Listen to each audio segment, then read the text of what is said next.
Okay, so this is just my personal philosophy with Lightroom and editing and whatnot. You don't have to do as I do. So the majority of Lightroom, you should be able to do with your keyboard. Do as little on a mouse as possible. There's a difference between editing and post-processing. What's the difference between editing and post-processing? I'm asking you guys.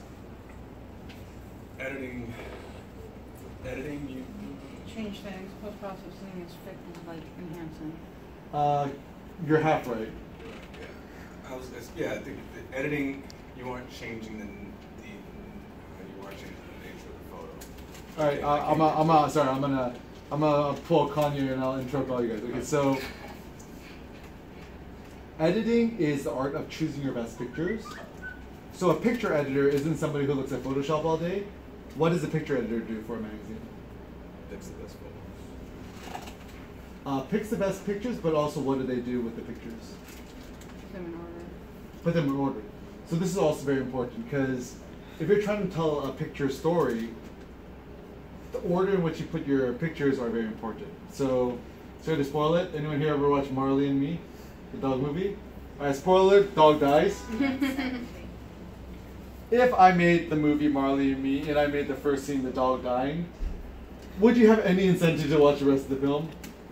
No. Same thing in a photography project. The sequence of images you make is very important because it's going to affect the way you tell the image, the story. Now, the story you're trying to tell is up to you, the author or the artist. So you just have to ask yourself, what order am I trying to put in the images, and why am I trying to put it into that order? So editing is the art of choosing your best pictures. I think editing should spend 99% of your efforts editing, choosing your best pictures in Lightroom or whatever. Only 1% of your time post-processing. So what is post-processing? Enhancing. It's essentially enhancing your picture. So post-processing as adding contrast, cropping, black and white, etc. The problem is nowadays when we say editing, people assume you mean post-processing. And the differentiation is critical because editing is infinitely more difficult than post-processing. Okay? So we talked a little bit earlier today about how to choose your best pictures in terms of how to edit your pictures. My practical recommendation is, an easy way to think about your pictures is, it's either a fuck yeah or a no. If you're not enthusiastic or in love with your pictures, it's not a good picture. When in doubt, throw it out. You guys ever have it, like you open up the fridge and you have like a gallon of milk, and you're like, oh, like, you know, I bought this like a week or two ago. You open it, you smell it, you're like, not quite rancid, but it's still probably drinkable. My mama told me just throw that shit out. Because I'd rather have thrown away a $3 gallon of milk than potentially get food poisoning, right? So, not to say our pictures are going to cause us food poisoning, but if you're not sure whether your picture is good or not, it's not a good picture. I think using our own inborn enthusiasm for our own pictures is one of the best ways to judge whether the picture is good or not. So my practical suggestion is, in Lightroom, in terms of workflow, it's better to first flag all of your pictures as keep or ditch, or just what to keep, and then at the very, very end, post-process your pics, okay? So in terms of navigating Lightroom, so the hotkey for, you can write these hotkeys down. The first hotkey I like is G, where you can see the gallery view or the grid view. So this is very useful if you're looking at your photos on a laptop or a smaller screen. So that's the first thing. The second hotkey I like is hold shift and press tab. So you can try that. Hold shift, press tab. It automatically collapses all of the sidebars. So if everyone here looks at David's laptop, so do shift plus tab. Shift plus tab. You see how it collapses all of the sidebars. So do it again. Shift tab. So this is very useful if you want to see them as all small thumbnails. Okay, so press Shift Tab again. If you want to see the pictures as turn off the lights, the hotkey turn off the lights L. So press L twice. So you can press L1 to make it slightly darker and press L really to make it really dark. So generally, as of now, what I like to do is I just like to turn off the lights. So I press G, L twice, and then I'll just use the trackpad and scroll through the pictures quickly. That's just has you look at it differently. That's the only thing. Huh? The L just has you just look at just has you. You turn off the lights in the background, so it Okay. darkens the background. And if you want to make the thumbnails look bigger, you could pinch the trackpad. Pinch. Yeah. To make it bigger, or you could pinch out to make it smaller. So just depending on how big your laptop is, or how big your eyes are, how you like to look at your pictures. Generally, I prefer to have like around 6 across. And the benefit of looking at your pictures as small thumbnails is that you could much quicker judge your composition, the contrast, the light of the picture. You could better determine whether the picture is good or not by just seeing them as small thumbnails.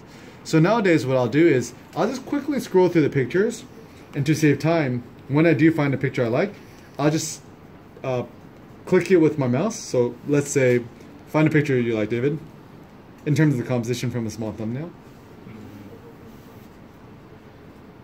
So you remember that picture there? Sure. So click that and just press P. So don't full screen it. So yeah, just press P. P is a hotkey to pick, which essentially you're adding a little sticky note next to your picture saying, I like this picture. Sometimes, let's say you have a bunch of small thumbnail pictures that you're not sure whether they're good, you can just pick all of them. And then later, full screen it to better judge it. So let's try this exercise. So scroll to the top, David. All the way to the top. And I want you to quickly scroll through these and just P the ones you like. Is that your daughter? Yeah. So cute. So just kind of scroll through it. And so generally when I'm going through pictures as small thumbnails, I look for contrast, light, gestures. Sometimes even having a slight memory of what happened could be beneficial. But generally, I think the thumbnail test is if the picture works well as a small thumbnail, it probably works well as a full screen image. But there's a lot of full screen images that don't work well as small thumbnails.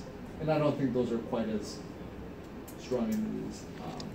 Eric, what do you think of the different sort of the mindset of hitting P versus hitting X for all the ones you don't? Okay, so I used to use X, but now it's just a waste of time. I just P. What does X do? X is a Marks imagine deletion. putting a sticky note next to your picture saying I don't like this picture. Well, it marks it for deletion. So then you hit Shift or Control Delete and delete it off the disk completely. Yeah. So that's also a good way to do it. Nowadays, I like to keep it simple. Just either pick or nothing at all. And then what I'll do is, like 2 or 3 months after I've shot all these pictures that are just dying on my hard drive, I'll just format the whole card or format the whole My Pictures directory. But I've already exported the pictures that I picked as full resolution JPEGs to Dropbox or Google Drive or whatnot. So how do you view by just the picks? Okay, so I'm not sure that. So you did first quick scan. So what you do is press L again to turn on the lights. Press Shift Tab to see the sidebars. In the bottom right corner where it says filter, filters off. Click flag. And now you can see all your only the ones that I picked. So now what I'll generally do Wait, is, how? so in the down bottom here? right corner, Okay. Oh, by bingo. default it says, You can choose different filters. so I use flag, usually the flag. Flag. Yeah, Like that. flag. And then just click on image, now press F to go full screen. Is there a way to select all that aren't flag or something? Like Yeah, there is. Like select inverse or something? Yeah, so press G again to go back to the gallery view. So once you press this flagged function in the bottom right corner, do you see that little, so click that again. Once you click that, do you see those little flags next to it, filter? Then you could choose those. You could show flag and unflagged, show what's unflagged. rejected, whatever you want to do. But generally, the ones I only do is only flagged, just to keep it simple. When you, after you click the image, you say F. Huh? Yeah, F to full screen. So F press to full F to full screen. So now you could use your arrow keys and kind of go through one of the pictures one by one. Mm-hmm. And to further edit down, to unpick a picture is U. So let's say, so go to the beginning again. So go through them one by one. So I like that one, go next. So we'll skip that. Next time have a sexier guy. So you go U, U, U, U, U, Ooh, that's nice. U, Ooh, that's nice. U. Keep that for him. Next picture. Good. Keep. Keep. Keep. Keep. Keep. You remember the basketball monk, but no one has any idea what it is. You. Right? So press G to go back to gallery view. Mm-hmm. So now you have all these pictures. And if, let's say you want to, in terms of my workflow, what I will do then is press Command A to select all, oops, go back to Lightroom.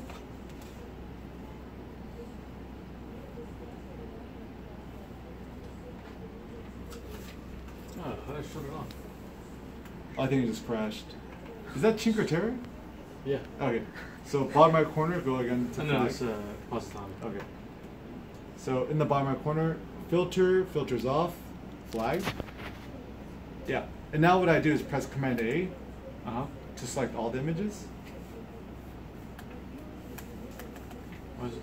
Is it all selected? Time to buy a new Mac. No, I don't know. I don't know why it's not doing that. Something's wrong, right? That's weird. Or what you could just do is click the first image in the series, press Shift to the end, okay? Yeah. And then press Shift Tab again to see the sidebars. Click Export. Export.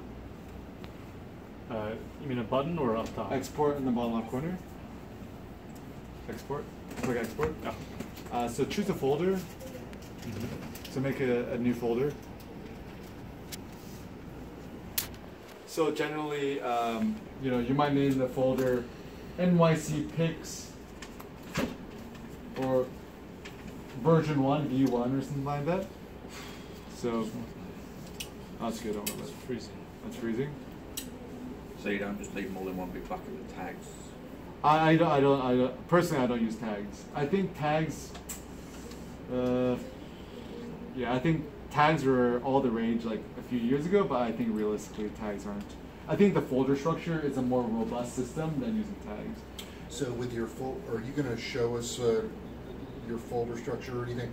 Like in Dropbox, do you keep, say, a folder or a window open over here with all your loose images, and then your folder hierarchy, and drag them and drop them into their respective folders? Oh, that's a good question. So generally what I do is, in terms of my folder hierarchy structure, so I have a folder in Dropbox just called My Pictures, and I just categorize it by year. So 2015, so I started again. So now I have like 2015, 2016, 2017, and within each folder, I'll have like NYC V1, NYC V2, NYC V3, and then 2016, like I went to Europe, right? So I have Europe V1, Europe V2, Europe V3, and then 2017, I'm like, let's say I'm still working on my America project. Then it's America V1, America V2, America V3.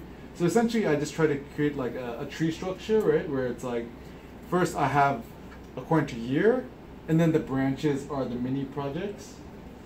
And then I try not to go any further than that. So I just try to keep it simple. Flat as Yeah. possible. As flat as possible, essentially. So if I've got a situation where my Lightroom catalog spans a few years, of course, if I just export those out as JPEGs, I won't be able to sort them by year. So how would you deal with that?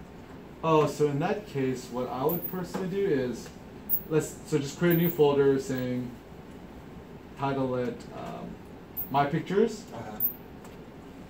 I would just create different folders, so like family, street, I don't know, portrait or commercial.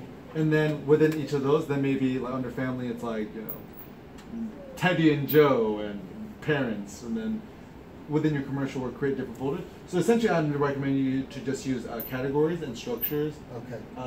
Just Whatever your folders. fits. Yeah. So if you have your, then you have your most awesome of your whole life photos.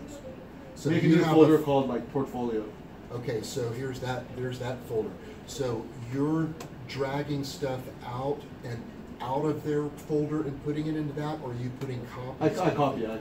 You put, so everything stays in its hierarchy, and anything that goes into the portfolio folder is a copy of it. Yeah.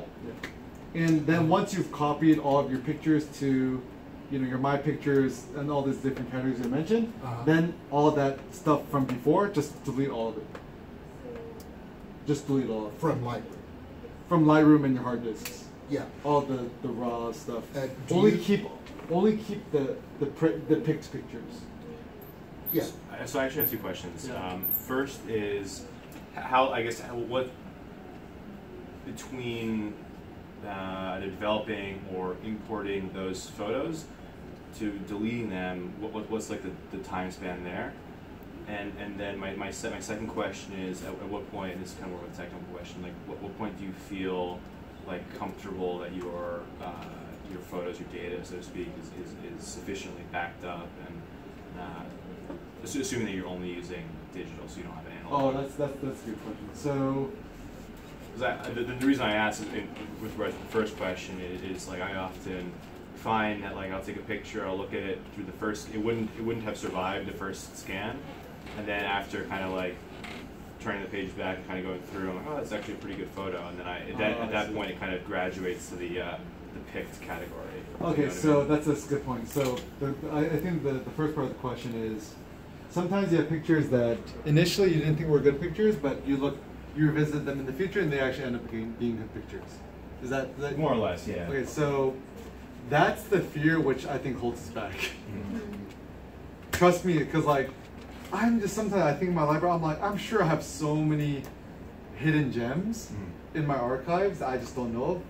But it's like, do you guys all know the story of like the needle in the haystack? What's the story? It's like there's the witch had to make the poor girl find the one golden needle in the haystack. There's a story. Rumpelstiltskin? Is Rumpelstiltskin? You guys know Rumpelstiltskin? Yeah, but I think that's a different story. Okay, so I'm Needle gonna. involved in I know that that. one too, yeah. Okay, so Both have Eric needles. Kim is gonna make him a fable. Okay. So this is Eric Kim's story. Okay. So once upon a time, there was a wicked witch, and there was this poor little girl. Let's say her name is Cindy. So Cindy was so beautiful and wonderful, and this witch hated Cindy. So one day, throw Cindy into a warehouse full of toothpicks. There's 2 million toothpicks in this room. It's like 5 times the size of the room, all toothpicks. And this witch had one golden needle and tossed it into this foray of, you know, hidden sticks. And then for shits and giggles, she threw in like 4 more, right? Anyways, so it's poor Cindy's job to find these golden needles in this haystack of toothpicks. The analogy is these toothpicks are all the digital pictures you've ever shot on your phone and your digital cameras. And these golden toothpicks,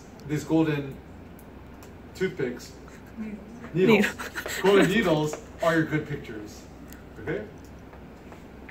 So we're trying to dig through it to find the golden. The better solution might be to just refuse to play this game and go out and make new golden needles yourself. Because you don't know, you actually have a machine that could produce these golden needles, but you just don't know that's an option. So for me, I would not want to play that game of going through the needles or the toothpicks to find the few golden. I'm like Karl Marx. I own the means of production. I can make my own goddamn like golden needles. Do you like this story, Cindy?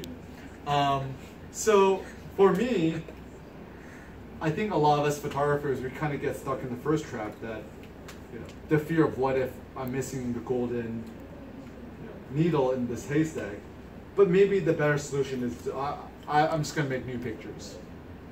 So that's the first part. So second part is, what was your second question? It was just more of it was really not related to the first. It was more like a technical question, like when you upload to Evernote or okay. do you feel comfortable? I mean, like, because I was just thinking to myself today, I'm like, yeah, I got all these photos on my like POS like $200 Dell I bought, and if that thing goes down, I'm luckily I have all like the the negatives, so I could if I had to reconstruct it, but if you didn't have that option. Okay.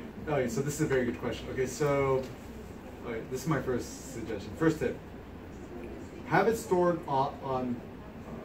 So human body, right? There's a reason why we have 2 kidneys, 2 eyes. For me, I have 2 hearts, and we usually have 2 of everything, just in case one fails and the other could still keep us alive. So Mother Nature is beautiful. She has the ultimate redundancy, right? But there's a reason why we don't have three kidneys, because that would just be wasteful, right? So my practical thing would be, Air Kim solution is have a physical storage in the real world and also have a cloud storage.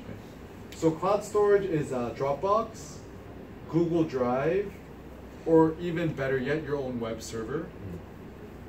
So have a copy of the JPEG image there. I'd recommend only storing JPEGs because it makes life a little bit easier. And then the physical storage is, I recommend now it's cheap enough, use,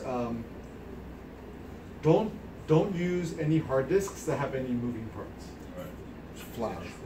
So only use flash storage now, my recommendation. They're still like relatively expensive-ish, but the benefit is, if you drop a flash disk, it's not going to break and stop working. All the older ones, the Western Digitals, the ones that have spinning things, they are still cheaper, but they fail so much higher, right? So what is that, like a hard drive? So What what does that that mean, means flash is, storage? USB sticks. so what that means is, on practical sense, what I would recommend, it's called SSD, Oh, you mean SSD solid hard drive? state hard drive, solid state. Or what you can even do is, I actually like this company called Transcend, cheap, I don't know, Taiwanese or Chinese company, I'm not quite sure. You could buy a 128 gig tiny SD card for only like $60, something like that. And the practical thing is, anything that doesn't, a lot of external hard drives, you need a power cord to plug into the wall. It's so annoying.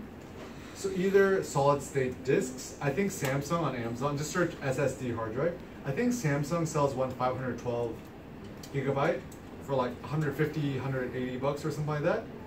It's a lot more stable than older Western digitals that require the moving bits. So in case you drop it. So that's what I'd recommend is have it there and there. And the thing too is, with physical storage, you have to eventually keep recopying it over to the newer media. But once again, I have this old 8 terabyte drive at home. You know, like you plug into the wall. Like I toss in a box. Like I don't even know what picture's on it.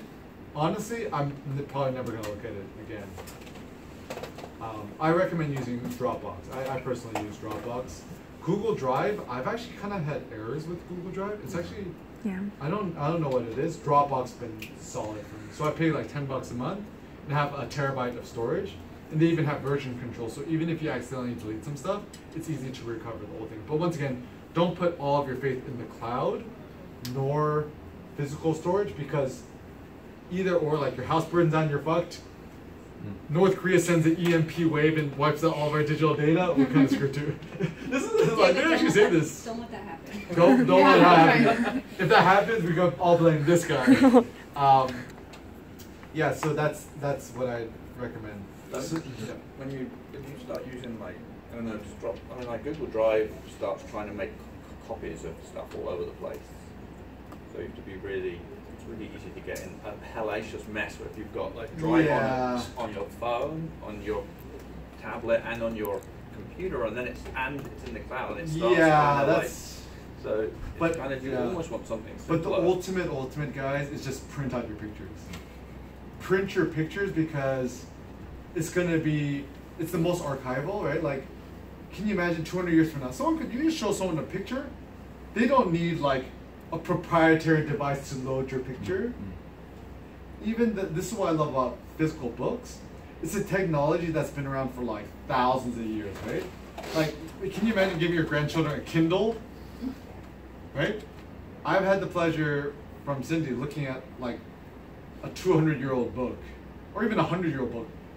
You know, fantastic contrast ratio, very smooth page flipping animations. The battery on these things lasts forever. I mean, granted they're bigger and bulkier and kind of more annoying, but for all your best pictures, guys, just get a little box, print them out. That's the ultimate way. And yeah. 2 questions. One, can everybody throw out ideas of services to use for that?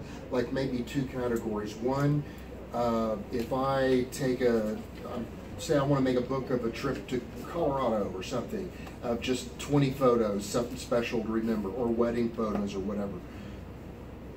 A book that we would want to have for a long time, you know, a quality thing for that. And then secondly, if I just to get prints made, a place, you know, maybe it's Walgreens or whatever where you pick it up there. So those 2 things. And then the unrelated thing I wanted to ask from what you were talking about earlier, when you're exporting your JPEGs, do you have any naming convention that you adhere That's a to? good question. Okay, so to address your first question, if you want to print a book just on demand, blurb.com is the best. blurb.com. That's the first thing. You can either do a hardcover or just a magazine. Magazine is way cheaper. Blurb.com, blurb.com. The second thing for print, mpix.com, mpix.com is cool because if you like black and white, they have like some like true black and white different type of process, like, and you also got luster, matte, and glossy, and it's just easier because you just upload it and it just ships to your door. And the last option is name convention is for the JPEG images, I'll do my first name, last name, photography. So if you ever upload to your own server or on Google, your own blog, Google could index the picture. So if someone Googles Eric Kim, it reads the JPEG file name, so it knows that it's my picture. And also for my own benefit too, I just so this is the best. This is what I think the best caption for a picture is. Just describe the picture. Nothing fancy like lost in thought or lost in transition or the abyss of darkness. Like, just title it "Women with Red Hat Holding Yellow Banana." So in your description, in metadata, or just the JPEG? title of the JPEG image. So it's Eric Kim photography _ woman holding fruit _ blah blah blah. So it might. So I'll give you an example. So it could be like Eric Kim photography, laughing lady, New York City, 2015. Well, are you doing underscores in between them? You could do a dash or underscore. Okay. I usually just do dash. I mean, Okay, whatever okay. looks good to you. Huh? And so this is also useful because now that Google can index it easier, because I upload to my blog, my own server. And secondly, I could just use the Mac Finder thing and just type in like laughing lady, and it'll just instantly pop it up. Wow. Yeah. And you can't rename it after you export? You could Would rename it you- after you And export. it would still recognize? If you went to a website? Or? You export your image from your laptop, and then you could rename it. And But then once you it's- upload to the server, I guess you could rename it, but it just it's once you better upload before- it, it's yeah, kind of okay. up there. So that's the last thing too, is that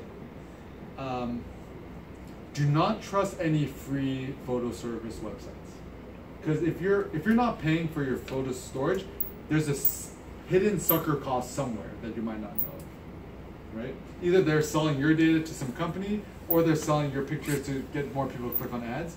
So that's why I recommend just making your own website. If I wanted to create a archive, a physical archive, or just something to put out on the living room table, you know,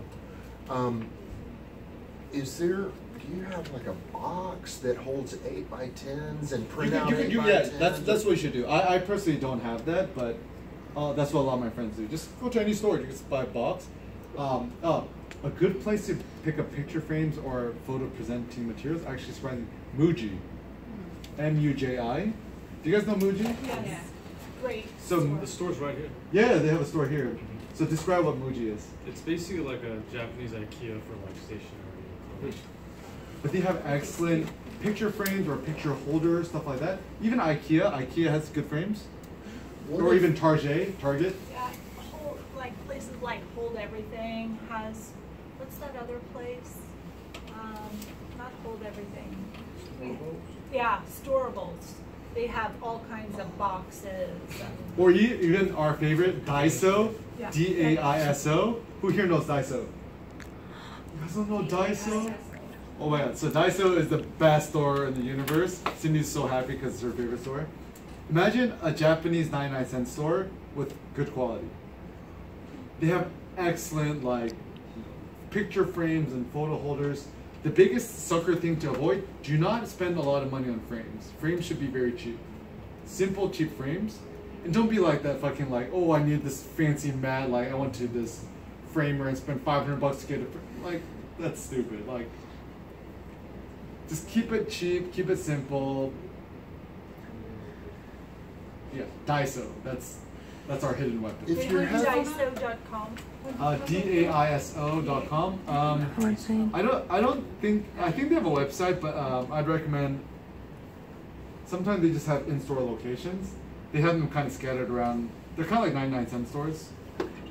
Eric, if you're having prints done to throw in the box kind of thing, not things that have to fit in a 6x9, 4x6, 2x3 frame, you know. How would you recommend dealing with that if you have things that are custom cropped and 1x1 cropped and 2x3, 6x9? This is why I do not recommend cropping weird aspect ratios. Really? That's why I recommend keep everything a 3x2 aspect ratio. My opinion is never make a square crop because it's such a pain in the ass to get a square picture printed. Yeah. Almost no place I know does it. Even on 35 film, it's like impossible to get like your frame printed. Yeah. Right. It's always slightly different than 3x film. Yeah, It's harder to find 3x2 aspect ratio frames, but they still do exist. They do, but I feel like it should be like standard. Like that should just be like exactly. If I'm getting a print, that's just like Yeah. what I'm getting. Which that's an issue with micro 4/3 sensors too. That's a yeah. different aspect ratio than a 2x. Yeah. So if you're gonna ever crop your images, guys, lock the aspect ratio and just keep it 3x2. Good questions. Do you have any more questions? I'm sorry, y'all. No, keep asking questions. These are really good All questions. these things are like they're the things that